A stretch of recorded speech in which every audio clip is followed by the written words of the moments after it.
மகன் தூய ஆவியின் பெயராலே.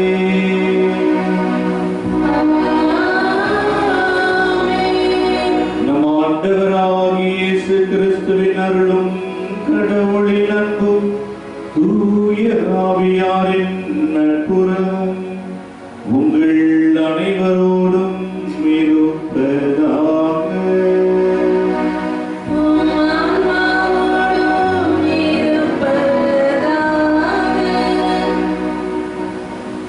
இன்றைய தினம் பொது காலத்தின் 30ஆம் ஞாயிறு. இன்றைய வாசகங்கள் அனைத்தும் கடவுளை அன்பு செய்ய வேண்டும், முழுமையாக முழு உள்ளத்தோடு அன்பு செய்ய வேண்டும் என்றும், நீ உன்னை அன்பு செய்வது போல அடுத்தவர்களையும் அன்பு செய்ய வேண்டும் என்று இறைவன் அழைக்கின்றார். கடவுளை முழுமையாக அன்பு செய், அடுத்தவர்களையும் அன்பு செய். கடவுளுடைய இந்த வார்த்தைகளுக்கு செயல்படுத்தி அன்பை உங்கள் மனதிலே கொண்டு வாழ இறைவன் அருள் வேண்டி இப்படியிலே ஜெபிப்போம். திருப்படியிலே நவீன்ராஜ் திருமணம் நிச்சயமானதற்காகவும் சிறப்பாக நடைபெற ஜெபிக்கின்றார்கள். தேன்மொழி அருண்குமார் நல்ல வேலை குறித்து நன்றியாக கொடுக்கிறார்கள். ரோஸ்லி நன்றியாக ஒப்புக் கொடுக்கிறார்கள். ஜோஷுவா பிறந்தனால் நன்றியாக ஒப்புக் கொடுக்கிறார்கள். ஃபெலிக்ஸ் குடும்பத்தார் நன்றியாக ஒப்புக் கொடுக்கிறார்கள். கண்ணன் மன்ஸ்டார் குடும்பத்தினர் நன்றியாக ஒப்புக் கொடுக்கிறார்கள். குடும்பங்களையும் நம் ஒவ்வொரு குடும்பங்களையும் இறைவன் ஆசீர்வதிக்க வேண்டும் என்று திருப்படியை ஜெபிப்போம். சவேரியா ஆண்மலை பாட்சிக்காகவும், எட்வின் ஜோஸ் ஆண்மலை பாட்சிக்காகவும், சின்னம்மா லூர்தம்மாள் மைக்கேல் ராஜ் ஆண்மலை பாட்சிக்காகவும், மேரி நோக்கி ஆண்மலை பாட்சிக்காகவும், சுரட்டையின் ஜெயமேரி ஜூலினா மேரி ஆண்மலை பாட்சிக்காகவும் திருப்படியில் மன்றாடுவோம். ஆண்டவருடைய பரிசுத்த பலியை நாம் தகுதியானவற்றில் ஒப்புக் கொடுக்க கடையாக இருக்கின்ற நமது பாவங்களை ஏற்றுக்கொள்வோம்.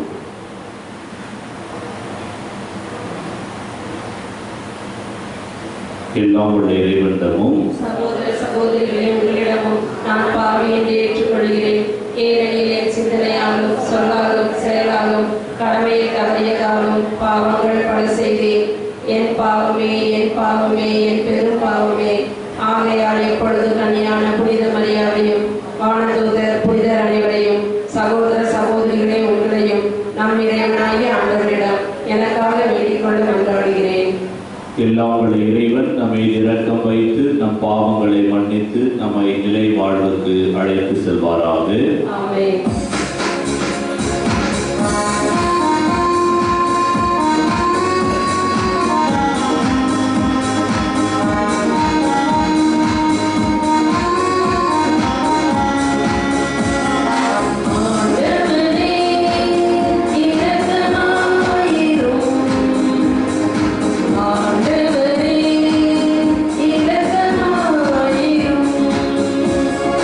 Cristo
இன்றும் வாழும் எல்லாம் வல்ல இறைவா, எங்களில் நம்பிக்கை எதிர்நோக்க அன்பாகியன வளர செய்தருளும். அதனால் நீர் கட்டளையிடுவதை நாங்கள் அன்பு செய்யவும், நீர் வாக்களிப்பதை நாங்கள் பெற்றுக் கொள்ளவும் அருள் புரியும். உமோடு தூயாவின் ஒன்றிற்கு இறைவனாய் என்றென்றும் வாழ்ந்து ஆட்சி செய்கின்ற எங்கள் ஆண்டவரும் உம் திருக்குமாரமாகிய கிறிஸ்து வழியாக உம்மை மன்றாடுகின்றோம்.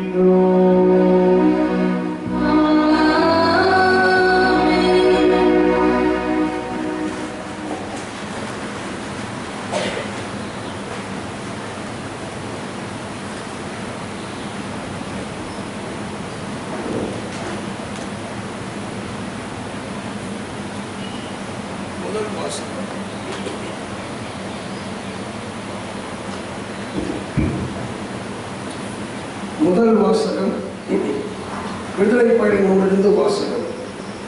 அதிகாரம் 22, இறை வார்த்தைகள் 21 முதல்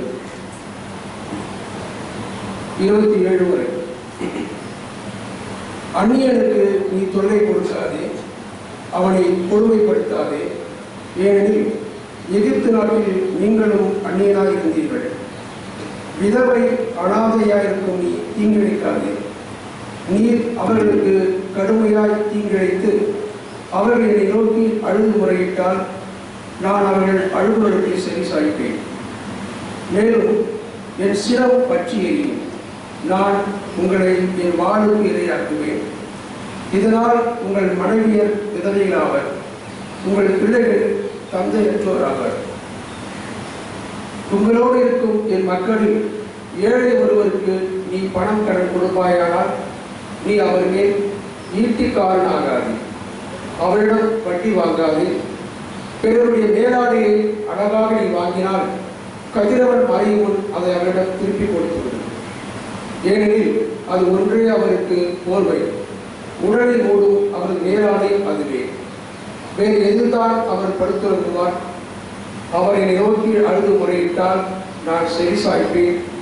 ஏனெனில் நான் இரக்கமுடையவர். இது ஆண்டவர் நல்வாக்கு. இறைவனுக்கு நன்றி. Thank you.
இரண்டாம் வாசகம்.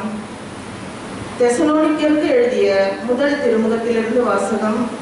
அதிகாரம் 1, இறைவசனங்கள் 5 முதல் 10 முடிய. உங்கள் பொருட்டு நாங்கள் உங்களிடையே எவ்வாறு நடந்து கொண்டோம் என்பதும் உங்களுக்கு தெரியும். மிகுந்த வேதனை நடுவிலும் நீங்கள் தூய ஆவியாரும் மகிழ்வோடு இறை வார்த்தையை ஏற்றுக்கொண்டீர்கள். இவ்வாறு எங்களைப் போலவும் ஆண்டவரைப் போலவும் நடப்பவர் ஆனீர்கள். மாசிதோனியாவிலும் அக்காயாவிலும் உள்ள நம்பிக்கை கொண்டோர் அனைவருக்கும் முன்மாதிரி ஆனீர்கள். எப்படியெனில் ஆண்டவருடைய வார்த்தை உங்கள் நடுவில் இருந்தே பரவியது. கடவுள் மீது நீங்கள் நம்பிக்கை கொண்டிருப்பது மாசிதோனியாவிலும் அக்காயாவிலும் மட்டுமல்ல, எல்லா இடங்களிலும் தெரிய வந்துள்ளது. எனவே இதை பற்றி நாங்கள் எடுத்து சொல்ல வேண்டிய தேவையே இல்லை. நாங்கள் உங்களிடம் வந்தபோது எவ்வாறு நீங்கள் எங்களை வரவேற்றீர்கள் என்று அவர்களே கூறுகிறார்கள். நீங்கள் எவ்வாறு சிலைகளை விட்டுவிட்டு உண்மையான வாழும் கடவுளுக்கு ஊழியம் புரிய கடவுளிடம் திரும்பி வந்தீர்கள் என்றும் கூறி வருகிறார்கள். இவ்வாறு நீங்கள் வானினின்று வரும் அவருடைய மகன் இயேசுவுக்காக காத்திருக்கிறீர்கள். அவரே வரப்போகும் சினத்திலிருந்து நம்மை மீட்பவர். இறந்த அவரையே தந்தை உயிர் தெழச் செய்தார். இது ஆண்டவரின் அருள்வாக்கு. இறைவனுக்கு நன்றி.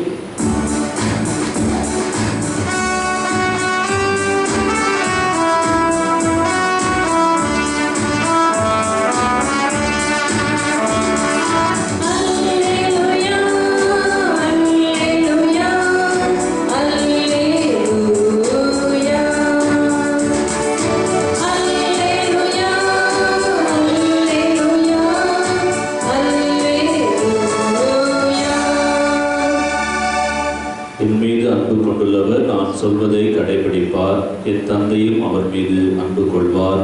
நாங்கள் அவரிடம் வந்து அவருடன் குடிகொள்வோம் என்கிறார் ஆண்டவர்.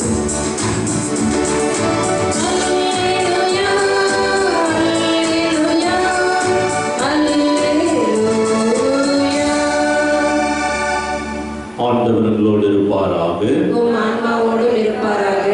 மத்தேயு எழுதிய தூய நற்செய்தியிலிருந்து வாசகம். ஆண்டவரே மாட்சி உமக்கே. அதிகாரம் 22, இறை வார்த்தைகள் 34 முதல் 40 வரை. அக்காலத்தில் இயேசு சதுசேயரை வாயடைக்க செய்தார் என்பதை கேள்விப்பட்ட பரிசேயர் ஒன்று கூடி அவரிடம் வந்தனர். அவர்களிடையே இருந்த திருச்சட்ட அறிஞர் ஒருவர் அவரை சோதிக்கும் நோக்கத்துடன், போதகரே, திருச்சட்ட நூலில் தலை சிறந்த கட்டளை எது என்று கேட்டார். அவர், உன் முழு இதயத்தோடும் முழு உள்ளத்தோடும் முழு மனதோடும் உன் ஆண்டவராகிய கடவுளிடம் அன்பு செலுத்து. இதுவே தலை சிறந்த கட்டளை, முதன்மையான கட்டளை. உன் மீது நீ அன்பு கூறுவது போல உனக்கு அடுத்திருப்போர் மீதும் அன்பு கூறுவாயாக என்பது இதற்கு இணையான இரண்டாவது கட்டளை. திருச்சட்ட நூல் முழுமைக்கும் இறைவாக்கு நூல்களுக்கும் இவ்விரு கட்டளைகளே அடிப்படையாக அமைகின்றன என்று பதிலளித்தார். ஆண்டவரின் அருள்வாக்கு. கிறிஸ்துவே உமக்கு புகழ்.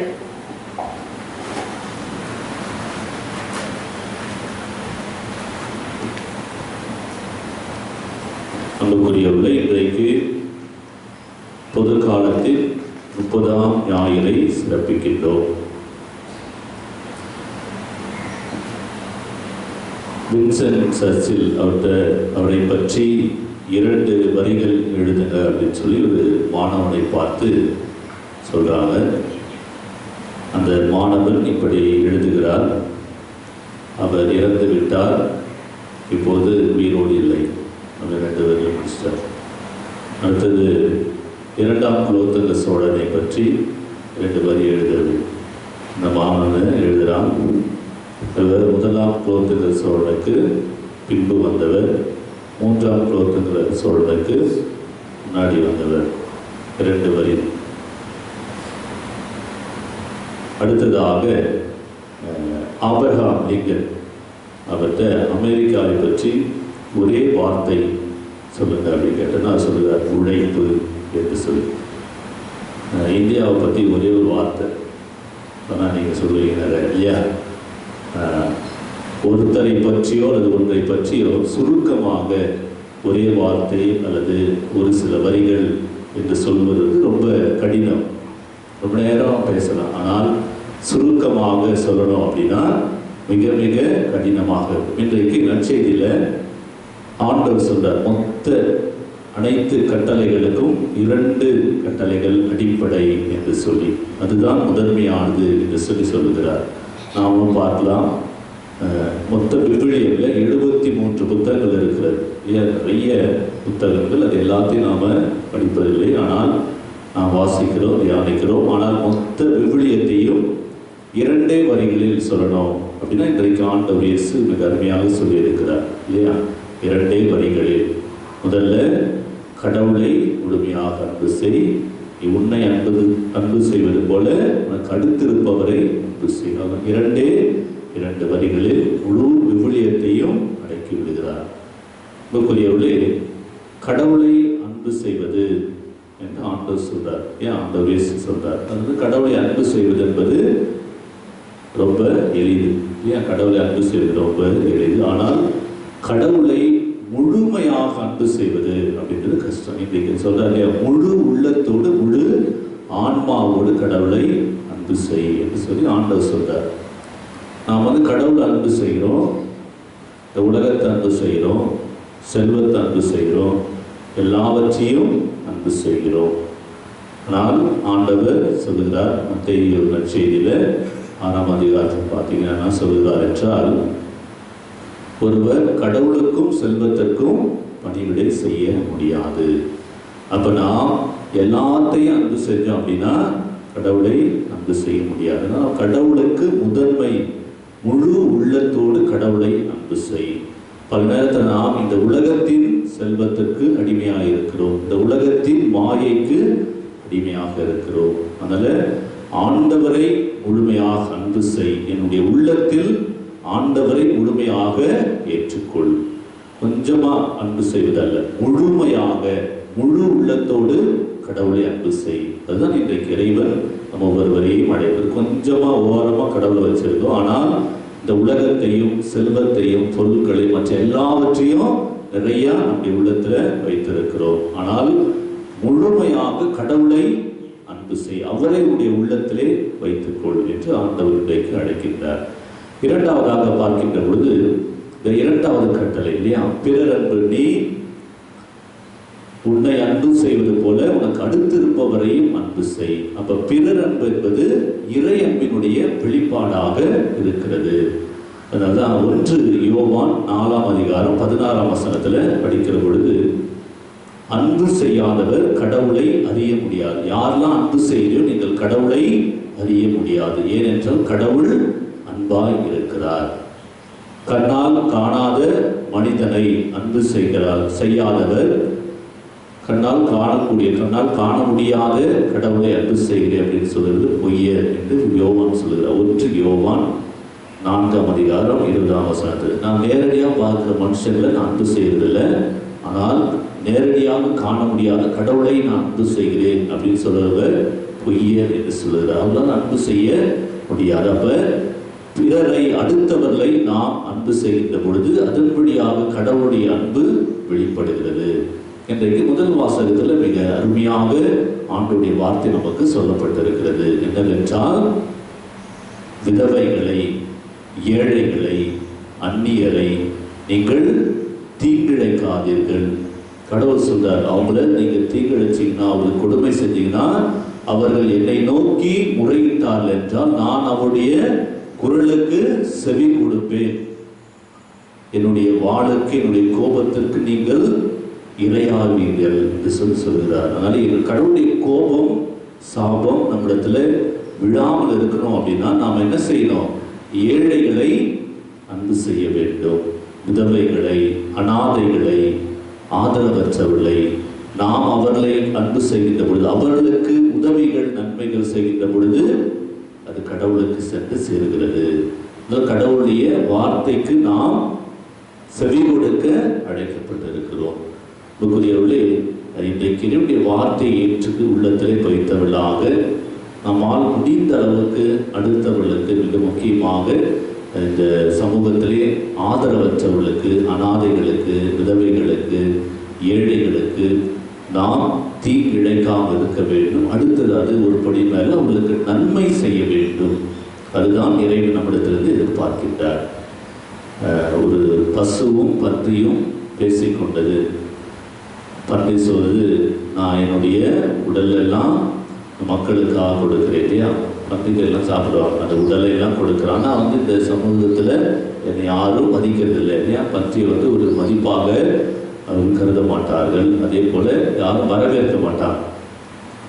ஆனால் பசு, நீ எல்லாவற்றையும் கொடுக்கவில்லை என்றாலும் உன்னை எல்லோருமே மதிக்கிறார்கள், வரவேற்கிறார்கள், ஏன் அப்படின்னு சொல்லி கேட்கிறது. அப்பொழுது அந்த பசு சொல்கிறது, நீ இறந்த பிறகுதான் உன்னுடைய உடலை அடுத்தவர்களுக்கு கொடுக்கிறாய், ஆனால் நான் உயிரோடு இருக்கின்ற பொழுது நான் என்னை அடுத்தவர்களுக்கு கொடுக்கிறேன். என்னிடம் இருக்கின்ற பாலை, என்னுடைய வாழ்க்கையை அடுத்தவர்களுக்கு நான் உதவியாக கொடுக்கிறேன், அதனால எல்லாரும் என்னை மதிக்கிறார் என்று சொல்லி. அன்புக்குரியவர்களே, நம்முடைய வாழ்க்கையும் அர்த்தமுள்ளதாக மாற வேண்டும் என்றால் நாம் வாழுகின்ற பொழுதே, இருக்கின்ற பொழுதே, வாய்ப்பு கிடைக்கின்ற பொழுதே அடுத்தவர்களுக்கு உதவி செய்ய வேண்டும். அதுதான் இறைவன் நம்மிடத்திலிருந்து எதிர்பார்க்கின்றார். எனவே யாருக்கும் தீங்கிழைக்காமல், கொடுமை செய்யாமல் நன்மை செய்கின்ற மக்களாக இறைவன் நம் ஒவ்வொருவரையும் இருக்க அழைக்கின்றார். எனவே கடவுளை முழுமையாக அன்பு செய்வேன். உள்ளத்திலே கொஞ்சமாக கடவுளுக்கு கொடுக்காமல் முழு உள்ளத்தோடு கடவுளை அன்பு செய்ய வேண்டும். இரண்டாவது, நான் என்னை அன்பு செய்வது போல எனக்கு அடுத்திருப்பவர்களையும், அடுத்திருப்பவர்கள் என்றால் தேவையில் இருக்கின்றவர்கள், ஆதரவற்றவர்கள், விதவைகள், ஏழைகள், கைவிடப்பட்டவர்கள், அவர்களுக்கு நாம் செய்கின்ற சிறு சிறு உதவிகள் கடவுளுக்கு செய்கின்ற உதவிகள். நல்ல அருமையாக ஒரு வார்த்தை இருக்கிறது, என்றும் ஒன்றே செய்க, ஒன்றும் நன்றே செய்க, நன்றும் இன்றே செய்க. என்றும் ஒன்றே செய்க, எப்பொழுதுமே ஒன்றே ஒன்று செய்க. அது அந்த ஒன்று நல்லதை செய், அந்த நல்லதை இன்றே செய். இதுக்குரியவர்களே, நாம் முடிந்த அளவுக்கு இப்போதிலிருந்தே நன்மை செய்ய ஆரம்பிப்போம். இறைவனுடைய ஆசிரியை பெற்றுக்கொள்வோம். தொடர்ந்து பள்ளியிலே ஜெபிப்போம். ஆமென்.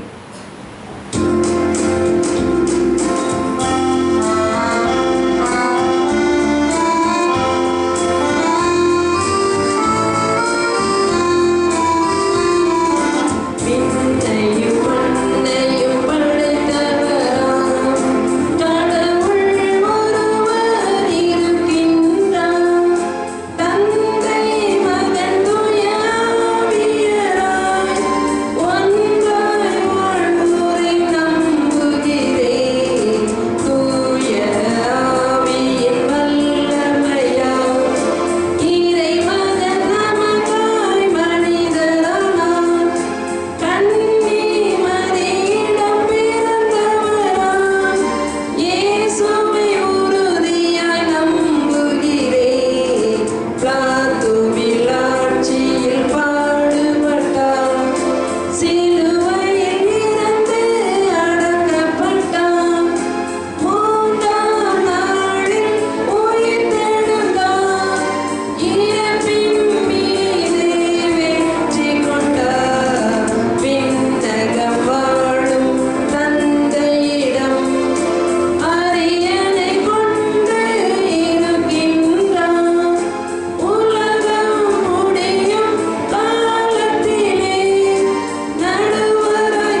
நேரடியாக இடத்திலே சமர்ப்பிப்போம்.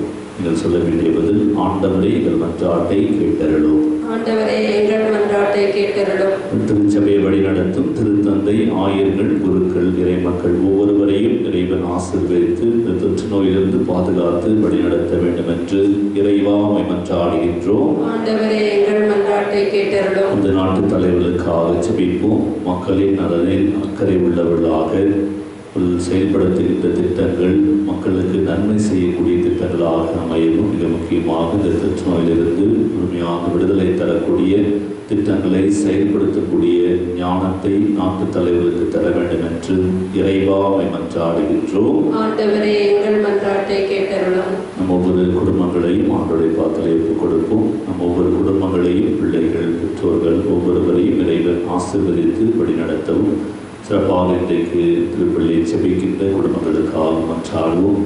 இறைவனுடைய ஆசீர்வாதம் நிரப்பி அனைத்து வகையான இந்த நோய்களிலிருந்து, தீமைகளிலிருந்து, தீய சக்திகளிலிருந்து நம் ஒவ்வொருவருக்கும் பாதுகாப்பை தந்து வழிநடத்த வேண்டும் என்று இறைவா உம்மை மன்றாடுகின்றோம். ஆண்டவரே எங்கள் மன்றாட்டை கேட்டருளும்.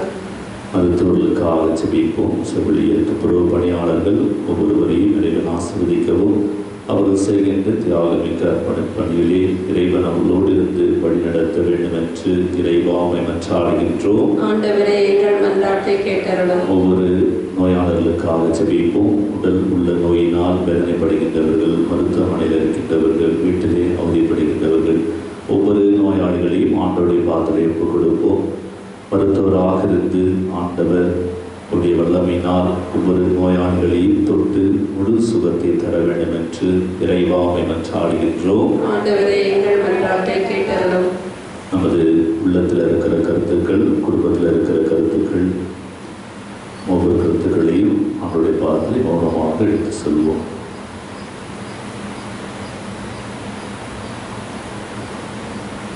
அன்பு தந்தை இறைவா, நாங்கள் எழுப்பிய வேண்டுதலுக்கு செவிசாய்க்க வேண்டும் என்று எங்கள் ஆண்டவராகிய கிறிஸ்து வழியாக இறைச்சி மன்றாடுகின்றோம். ஆமென்.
சகோதரிகளே, என்னுடையதும் உங்களுடையதும் ஆணைப்படி எல்லாம் வல்ல தந்தையாக இறைவனுக்கு ஏற்றதாகும்படி மன்றாடுங்கள்.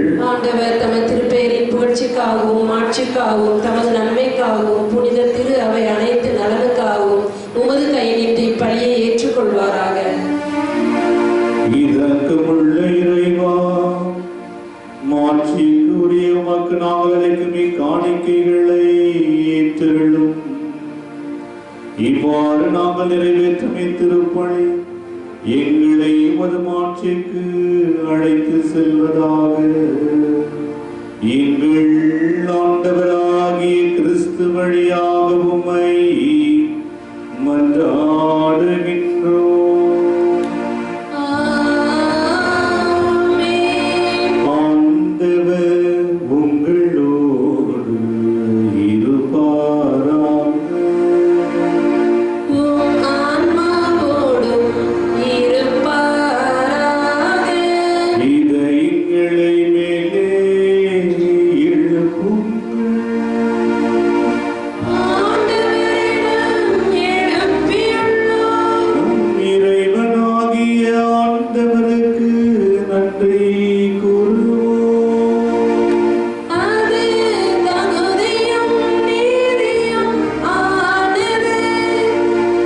ஆண்டவரே, தூயவரான தந்தையே, அன்பார்ந்த மகன் இயேசு கிறிஸ்து வழியாக என்னாலும் எவ்விடத்திலும் நாங்கள் உமக்கு நன்றி செலுத்துவது மெய்யாகவே தகுதியும் நீதியுமாகும், எங்கள் கடமையும் மீட்புக்குரிய செயலுமாகும்.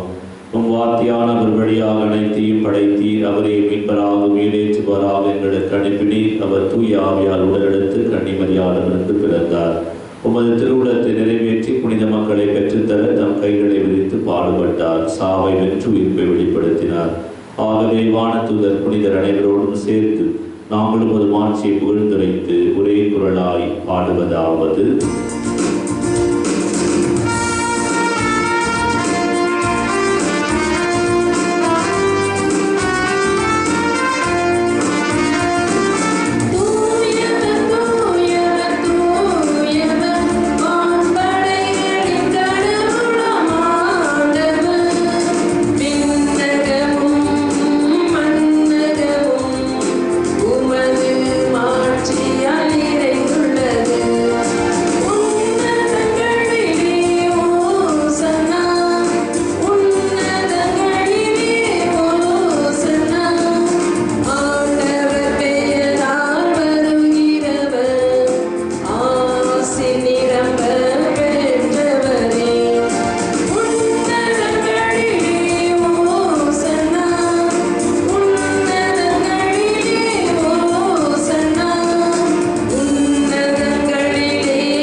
அவர் பாடுபட உளம் கனிந்து தம்மை கையளித்த போது அப்பத்தை எடுத்து நன்றி செலுத்தி அதை பிட்டு தம் சீடர்களுக்கு அளித்து இயேசு கூறியதாவது: அனைவரும் இதிலிருந்து பெற்று உண்ணுங்கள், ஏனெனில் இது உங்களுக்காக கையளிக்கப்படும் என் உடல்.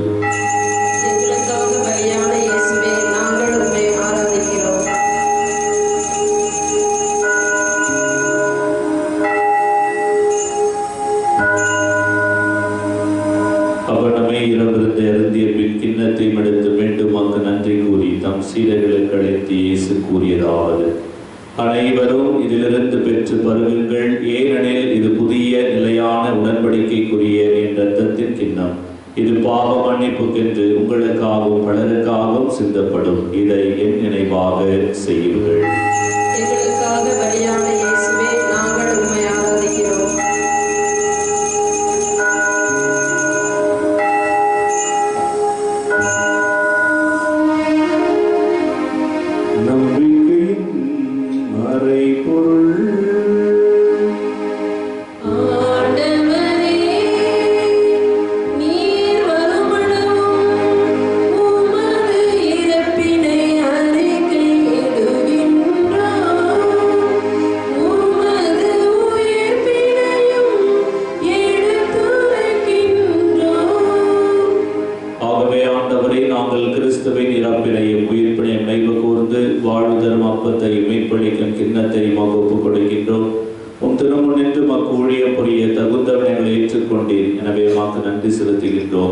மேலும் கிறிஸ்துவின் உடலிலும் இரத்தத்திலும் பங்கு கொள்ளும் எங்களை தூய ஆவியை ஒன்று சேர்க்க வேண்டும் என தாழ்மையுடன் மன்றாடுகின்றோம். ஆண்டவரே, உலகெங்கும் பரவிருக்கும் திருவை நினைவு கூர்ந்தல்லும் எங்கள் திருத்தந்தை பிரான்சிஸ், எங்கள் பேராயர் ஜாதர் தொனிசாமி ஆண்டகை, ஏனைய ஆயர்கள், எல்லா திருநிலையினர் ஆகிய அனைவரோடும் திரு அவை அன்பு நிறைவேற செய்தல்லும். மேலும் ஈர்த்தெடும் எதிர்நோக்குடன் தீழ்கொள்ளும் எங்கள் சகோதரர் சகோதரிகளையும் இறந்தோர் அனைவரையும் இரக்கத்துடன் நினைவு கூர்ந்து திருமுக ஒளியினுள்ளே செல்லும். எங்கள் அனைவரும் மீது இரக்கமாயிரும். உடலாக இரத்தமாக நம் மத்தியிலே உயிரோடு பிரசன்னமாயிருக்கிற ஆண்டவரிடத்திலே செபிப்போம். நம் ஒவ்வொருவரையும் குடும்பங்களையும் ஆசீர்வதிக்க மன்றாடுவோம். கூடியிருந்த நம்முடைய தேவைகளுக்காகவும் திருப்பலி ஒப்புக் கொடுத்து செபிக்கிற ஒவ்வொரு உள்ளங்களையும் குடும்பங்களையும் இறைவன் ஆசீர்வதிக்கவும். இன்றைக்கு திருப்பலி செபிக்கின்ற கருத்துக்களுக்காகவும் குடும்பங்களுக்காகவும் மன்றாடுவோம். பரிசுத்த பலியின் வழியாக கடவுளுடைய இரத்தம் நம் மீது தெளிக்கப்படவும், அனைத்து நோய்கள், தீமைகள், தீய சக்திகள் அனைத்து விடுதலை அடைய மன்றாடுவோம். பிரயாசி, சமாதானம், மகிழ்ச்சி குடும்பங்களுக்கு கிடைக்க ஜெபிப்போம். ஒவ்வொரு நோயாளிகளையும், உடல் உள்ள வேலை துன்பப்படுகிற ஒவ்வொருவரையும் ஆண்டவர் தொட்டு குணப்படுத்த மன்றாடுவோம். நம்மிடத்தில் ஜெபிக்க கேட்டுக்கொண்டு நினைவு கூறுவோம். மரித்த ஆன்மாக்கள் நித்திலே பாய்ச்சலை மன்றாடுவோம். கடவுளின் கண்ணி தாயான புனித மரியா, உடைய கணவரான புனித யோசேப்பு, புனித திருத்தூதர்கள், இவ்வுலகில் புகுந்தவராய் இருந்தோர் ஆகிய புனிதர் அனைவருடனும் நாங்கள் நிறைவாழ்வில் பங்கு கொள்ளும் தகுதி பெற்று திருமகன் இயேசு கிறிஸ்து வழியாக உம்மை புகழ்ந்தேத்து மரமருள உம்மை மன்றாடுகின்றோம்.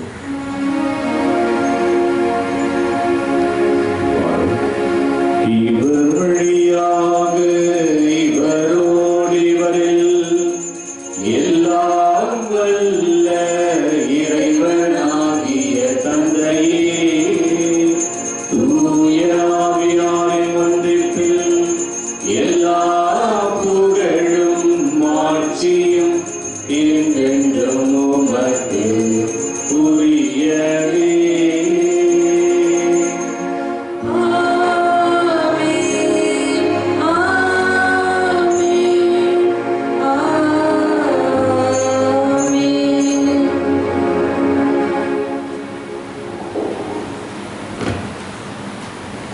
ஆண்டவர் இயேசு கிறிஸ்து கற்றுக் கொடுத்த வல்லமையான ஜெபத்தை பக்தியோடு ஜெபிப்போம். எங்கள் தந்தையே, உமது பெயர் தூயது என போற்ற பெறுக. உமது ஆட்சி வருக. உமது திருவுளம் விண்ணுலகில் நிறைவேறுவது போல மண்ணுலகிலும் நிறைவேறுக.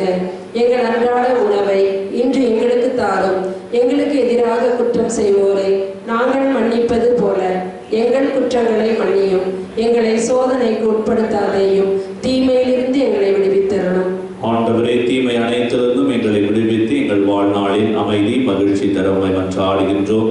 உமது இரக்கத்தின் உதவியால் நாங்கள் பாவத்திலிருந்து எப்போதும் விடுதலை பெற்று யாதொரு கலக்கம் பயமின்றி நலமாய் இருப்போமாக. நாங்கள் எதிர்நோக்கி இருக்கும் பேரின்பத்திற்காகவும் எம்மீட்பராகிய இயேசு கிறிஸ்துவின் வருகைக்காகவும் காத்திருக்கின்றோம். ஏனெனில் ஆட்சியும் வல்லமையும் மாட்சியும் என்றென்றும் உமதே. ஆண்டவராகிய இயேசு கிறிஸ்துவே, அமைதியை உங்களுக்கு விட்டு செல்கின்றேன், என் அமைதியை உங்களுக்கு அளிக்கின்றேன் என்று திருத்துதலுக்கு மொழிந்தீரே. எங்கள் பாவங்களை பாராமல் உமது திரு அவை நம்பிக்கையை கண்ணோக்கி உமது திருவுளத்திற்கு ஏற்பதற்கு அமைதியும் ஒற்றுமை மகிழ்ச்சியும் தந்தருள திருவுளம் கொள்வீராக. என்றென்றும் வாழ்ந்து ஆட்சி செய்கின்றவர் நீரே. ஆண்டவர் இயேசு கிறிஸ்து தருகின்ற அமைதி உங்களோடு என்றும் இருப்பதாக. ஒருவருக்கொருவர் இயேசு கிறிஸ்து தருகின்ற அமைதியை பகிர்ந்து கொள்வோம். சமாதானம்.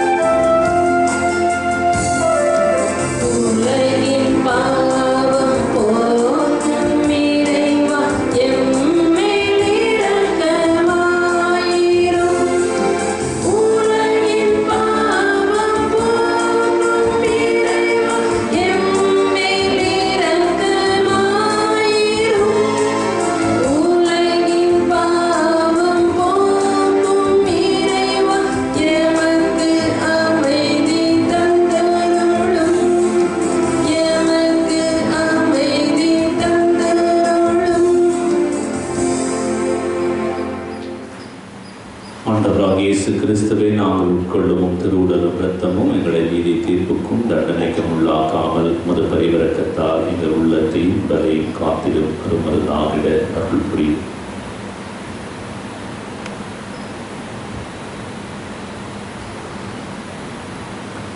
இது நமது ஆண்டவர் இயேசு கிறிஸ்து நாம் வாழ்வு பெற வேண்டும் என்று தனது உயிரையும் உடலையும் கொடுத்த இறைவன் நம் ஒவ்வொருவரையும் அழைக்கின்றார்.